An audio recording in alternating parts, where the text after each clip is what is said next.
Hi, Acadiana. It's Monday, October 26th. I'm Katie Lopez with your latest news update.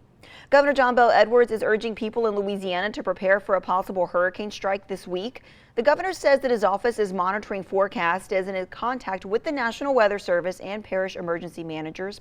Later today, Governor Edwards is expected to have a media briefing addressing Zeta. Now, you can stream that on KATC.com.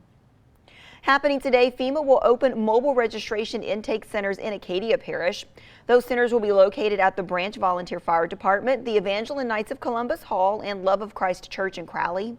Those centers will be open from 9 a.m. until 4:30 so residents can get information about and register for FEMA programs.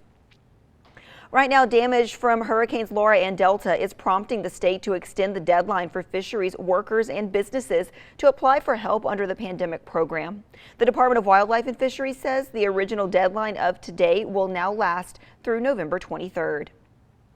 Early voting for next week's election continues today and tomorrow. Polls are open from 8 a.m. until 7 p.m. Statewide, more than 760,000 people have cast early ballots.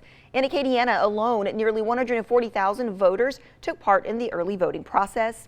Nationwide, pre-election voting this year has now surpassed that of 2016. Back then, about 58.3 million Americans cast ballots early. This year's total is just above that, with 9 days to go until Election Day. CNN, Edison Research, and Catalyst compiled those numbers in a survey. It indicates just over half the people who voted already did so in the 16 most competitive states.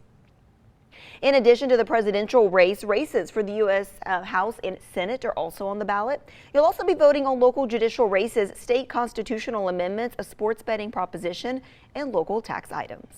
Well, we're continuing to watch Zeta, a tropical storm, but could very soon be a hurricane as it moves off toward the northwest. It is forecast to become a hurricane prior to striking the Yucatan Peninsula and then maintaining hurricane strength out here into the middle part of the Gulf of Mexico. A little more of a hostile environment for development, so we don't think it'll strengthen as it approaches the coast. We could see a hurricane, though, making landfall on Wednesday over southeastern Louisiana. Sun and clouds mixed today. Pretty quiet out there, 81. Rains will come in late tomorrow. Rains associated with Zeta on Wednesday and a cold front, and then it looks like some fine weather coming up just in time for the weekend. That's your news and weather. I'm meteorologist Dave Baker in the Storm Team 3 Weather Lab.